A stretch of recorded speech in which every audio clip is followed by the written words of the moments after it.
السلام علیکم ناظرین، میں محمد اسلم حسین سیاست کی عالمی خبروں میں آپ سب کا استقبال کرتا ہوں۔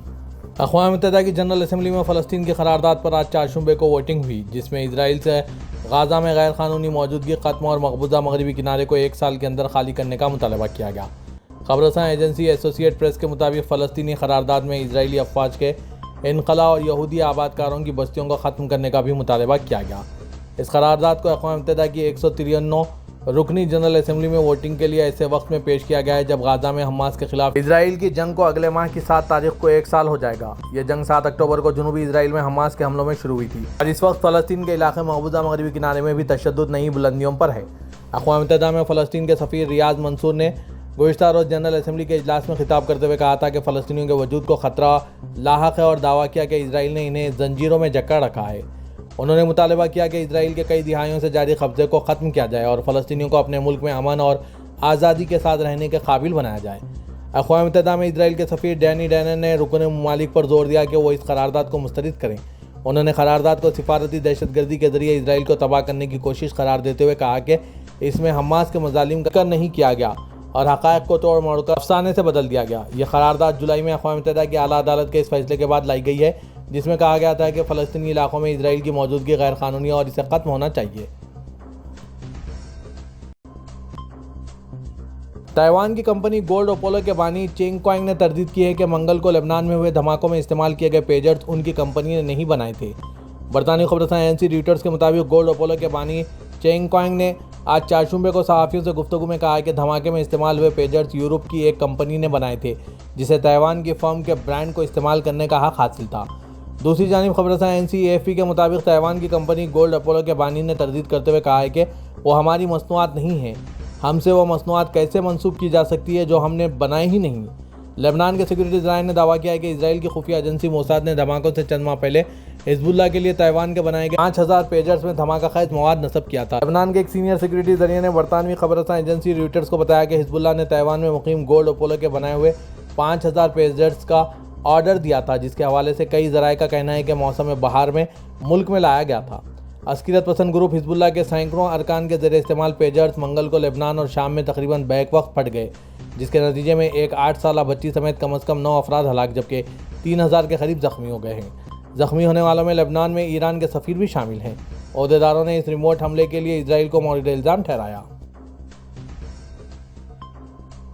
فرانسیسی ایئر لائن ایئر فرانس نے کہا ہے کہ وہ لبنان کے دارالحکومت بیروت اور اسرائیلی شہر تل ابیب کے لیے اپنی پروازیں معطل کر رہی ہے۔ خبر رساں ایجنسی رویٹرز کے مطابق ایئر فرانس نے دارالحکومت پیرس کے چارلز دی گال ایئرپورٹ سے 19 سپٹمبر تک کی بیروت اور تل ابیب کی پروازیں معطل کر دی۔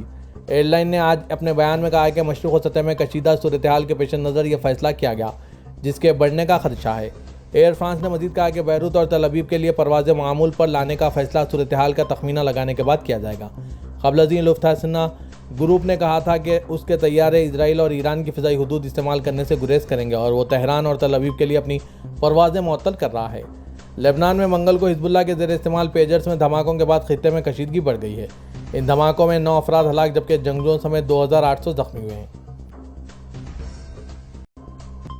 امریکہ نے کہا ہے کہ لبنان میں حزب اللہ کے عناصر کے ذریعے استعمال کیے جانے والے پیجرز کے بیک وقت دھماکے میں اس کا کوئی ہاتھ نہیں ہے۔ وزارت دفاع یعنی پینٹاگون کے ترجمان میجر جنرل پیٹ رائڈر نے اس واقعے کے حوالے سے صحافیوں کے سوالوں کا جواب دیا جس میں ایک بچہ سمیت 9 افراد ہلاک اور تقریباً 2800 افراد زخمی ہوئے ہیں، جن میں سے 200 کی حالت تشویشناک بتائی جا رہی ہے۔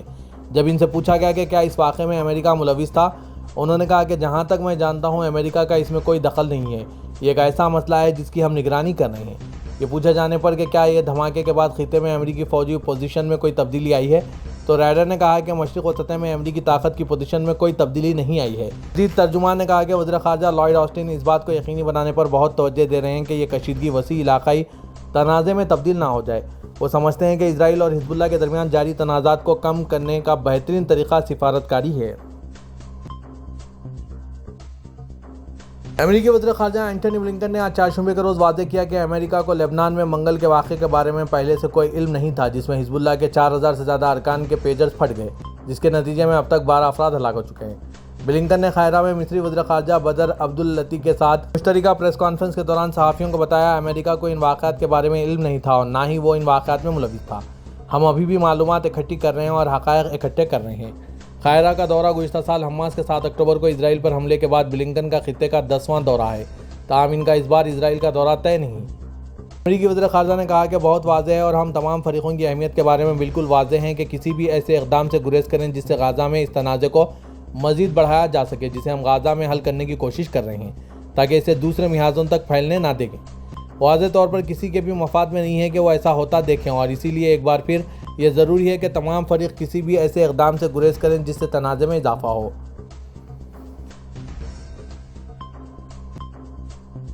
امریکی صدر جو بائیڈن نے سوڈان میں خانہ جنگی کے فریقین سے امن مذاکرات دوبارہ شروع کرنے اور انسانی ہمدردی کی بنیاد پر رسائی کی اجازت دینے کا مطالبہ کیا۔ وائٹ ہاؤس کے تحریری بیان کے مطابق جو بائیڈن نے کہا کہ میں سوڈانیوں کے مصائب کے ذمہ دار فریقوں سے مطالبہ کرتا ہوں کہ وہ اپنی فوجیں واپس بلا لیں، انسانی ہمدردی کی بنیاد پر رسائی کو آسان بنائیں اور اس جنگ کو ختم کرنے کے لیے دوبارہ مذاکرات شروع کریں۔ جو بائیڈن نے اس بات پر زور دیا کہ سوڈان میں غیر متناسب شہریوں کو نقصان پہنچانے والے حملوں کو روکا جانا چاہیے اور ملک کے بنیادی ڈھانچے کو شدید نقصان پہنچانے والی بمباری بھی ختم ہونی چاہیے۔ امریکی صدر نے کہا کہ سوڈان اور تمام سوڈانی عوام کے مستقبل کی خاطر ہم اس تنازع میں شامل تمام فریقوں سے تشدد کو ختم کرنے اور اسے گریز کرنے کا مطالبہ کرتے ہیں۔ امریکی ایف بی آئی اور امریکی محکمہ ڈاک 17 ریاستوں میں انتخابی عہدیداروں کو موصول ہوئے مشکوک پیکیجز کی چھان بین کر رہے ہیں۔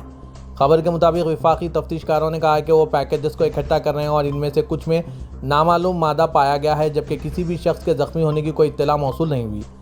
مشتبہ پارسلز نیو یارک سے الاسکا تک ملک کے مختلف حصوں میں ریاستی انتخابی عہدیداروں کے مشیروں کو بھیجے گئے۔ ایف بی آئی اور امریکی محکمہ ڈاک نے کہا کہ وہ اس بات کا تعین کرنے کی کوشش کر رہے ہیں کہ کتنے خطوط بھیجے گئے اور ان کے پیچھے کون ہیں، ساتھ ہی ساتھ ان کے مقصد کا بھی تعین کیا جا رہا ہے۔ بیان میں بتایا گیا ہے کہ کچھ خطوط میں ایک نامعلوم مادہ پایا گیا اور ہم پارسلز کو محفوظ طریقے سے جمع کرنے کے لیے اپنے قانون نافذ کرنے والے شراکت داروں کے ساتھ مل کر کام کر رہے ہیں۔ حکام کا کہنا ہے کہ Alaska, Georgia, Indiana, Massachusetts, Missouri, New York, Rhode Island, Mississippi, Kansas, Wyoming اور دوسرے انتخابی عہدیداروں کو پیکیجز موصول ہوئے ہیں۔ یاد رہے کہ یہ پہلا موقع نہیں ہے جب امریکی انتخابی دفاتر کو مشکوک میل بھیجے گئے ہوں۔ گزشتہ نومبر میں جارجیا، کیلیفورنیا، واشنگٹن کے دفاتر کو فینٹینل اور دیگر مادوں سے لیس لفافے بھیجے گئے تھے۔ جنوبی کوریا کی فوج نے اطلاع دی ہے کہ شمالی کوریا نے شمال مشرق کی طرف کم فاصلے تک مار کرنے والے کئی بیلسٹک میزائل داغے ہیں۔ یونیہیپ کی خبر کے مطابق جنوبی کوریا کے جنرل اسٹاف نے شمالی کوریا کے میزائل تجربے کے حوالے سے بیان دیا۔ بیان میں کہا گیا ہے کہ مقامی وقت کے مطابق شام 7 بجے کے قریب شمالی کوریا نے کیچن کے علاقے سے شمال مشرق کی جانب بہت سے کم فاصلے تک مار کرنے والے بیلسٹک میزائل داغے۔ بیان میں کہا گیا ہے کہ میزائلوں نے تقریباً 400 کلومیٹر کا فاصلہ طے کیا ہے۔ جنوبی کوریا نے شمالی کوریا کے ان اقدامات کی شدید مذمت کی ہے۔ سعودی کابینہ نے میڈرڈ میں منعقدہ وزارتی اجلاس کے بیان کا خیر مقدم کیا ہے، جس میں اسرائیل فلسطین تنازع کے 2 ریاستی حل اور غزہ جنگ کے حل کی کوششوں کو آگے بڑھانے کا ذکر کیا۔ سعودی ولی عہد و وزیر اعظم شہزادہ محمد بن سلمان نے ریاض میں کابینہ کے ہفتہ وار اجلاس کی صدارت کی۔ سعودی خبررساں NCSP کے مطابق اجلاس میں مختلف موضوعات زیر بحث آئے۔ غزہ پٹی میں جاری اسرائیلی جارحیت کو روکنے اور انسانی امداد کی فراہمی کو آسان بنانے کے لیے کام کی اہمیت پر زور دیا گیا۔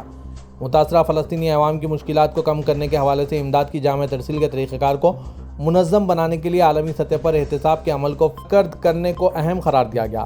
وزیر اطلاعات سلمان دوسری نے اجلاس کی کارروائی کے حوالے سے بتایا کہ سعودی ولی عہد نے کابینہ کو چینی اور مصری وزیر اعظم کے دورے مملکت اور اپنی حالیہ ملاقاتوں کے حوالے سے بھی آگاہ کیا۔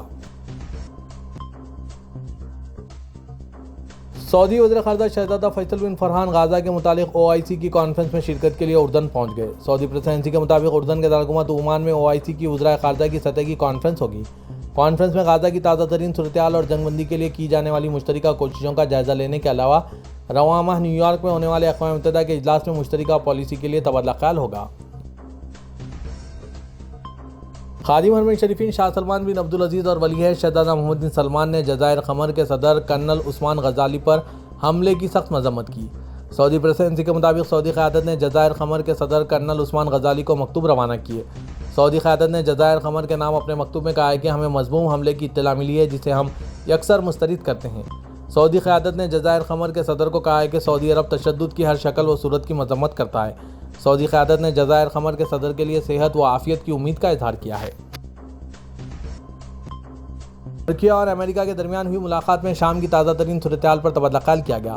نائب وزیر خارجہ نو یلماز نے دارالحکومت انقرہ میں امریکی محکمہ خارجہ کے انڈر سیکریٹری برائے انتظامی امور و نائب انڈر سیکریٹری برائے سیاسی امور جان بیس سے ملاقات کی۔ ملاقات کے دوران شام کی سلامتی، سیاسی، اقتصادی اور انسانی صورتحال کا جائزہ لیا گیا اور باہمی تبادلہ خیال کیا گیا۔ اس دوران شام کے میدان میں خطے میں بڑھتی ہوئی کشیدگی کے منفی اثرات پر زور دیا گیا اور اس میں ملک میں تنازعات کے حل میں کردار ادا کرنے والے اداکاروں کے درمیان ہم آہنگی کو برقرار رکھنے کی ضرورت کا حوالہ دیا۔ کہا گیا ہے کہ ترکیہ کی امریکہ سے اہم توقع خاص طور پر شام میں داعش کے خلاف جنگ کے جواز میں علیحدگی پسند دہشت گرد تنظیم PKK-YPG سے تعاون کو کرنا ہے۔ اس بات پر بھی توجہ مبذول کرائی گئی کہ امریکہ کی دہشت گرد تنظیم کو حمایت و تعاون سے خطے کے استحکام اور سلامتی کو طویل مدتی خطرات کا سامنا کرنا پڑے گا۔ پاکستان میں عوامی نیشنل پارٹی کے سربراہ سینیٹر ایمل ولی خان نے پہلے حکومت کے مجوزہ آئینی ترمیمی بل کی حمایت کی تھی، تاہم بعد میں پارٹی سے مشاورت کے بعد ANP کی حمایت کو مشروط کر دیا۔ اس طرح عوامی نیشنل پارٹی کے سربراہ سینیٹر ایمل ولی نے آئینی ترمیمی بل کے معاملے پر یو ٹرن لے لیا۔ انہوں نے پہلے اپنے بیان میں آئینی ترمیمی بل کو ریاست کے مفاد میں قرار دیا تھا اور کہا تھا کہ اس ترمیمی بل سے شاید عوام کا اتنا فائدہ نہ ہو مگر ریاست کو فائدہ ہوگا اور عوامی نیشنل پارٹی ریاست کے ساتھ ہے۔ ایمل ولی کے اس بیان کے بعد عوام کے ساتھ ساتھ پارٹی کے اندر بھی آوازیں اٹھنے لگی، جس کے پیش نظر عوامی نیشنل پارٹی نے آج پارٹی کا مشاورتی اجلاس طلب کیا۔ لبنان کے شیعہ تحریک حزب اللہ نے آج چہارشنبے کو کہا ہے کہ وہ پیجر دھماکے میں زخمی ہونے والے ہزاروں شہریوں کا بدلہ لے گی اور اسرائیل کو منہ توڑ جواب دے گا۔ تحریک نے ایک بیان میں کہا ہے کہ لبنان میں اسلامی مزاحمت غزہ کی حمایت میں اپنی مہم پہلے کی طرح جاری رکھیں گے۔ یہ کوئی جاری عمل نہیں ہے کہ بلکہ منگل کے روز لبنانی عوام کے قتل عام کے جواب میں دشمن کو سخت جواب دینا ہے۔ ملک کے وزیر صحت فراس ابیات کے مطابق لبنان کے مختلف حصوں میں پیجرز کے زبردست دھماکوں کے نتیجے میں منگل کو 4000 سے زائد افراد زخمی اور ایک بچہ سمیت کم از کم 11 افراد ہلاک ہوئے۔ لبنانی حکومت اور حزب اللہ تحریک نے ان بم دھماکوں کا الزام اسرائیل پر عائد کیا ہے۔ حزب اللہ لبنان میں پیجر دھماکوں کا اسرائیل کو منہ توڑ جواب دے گا۔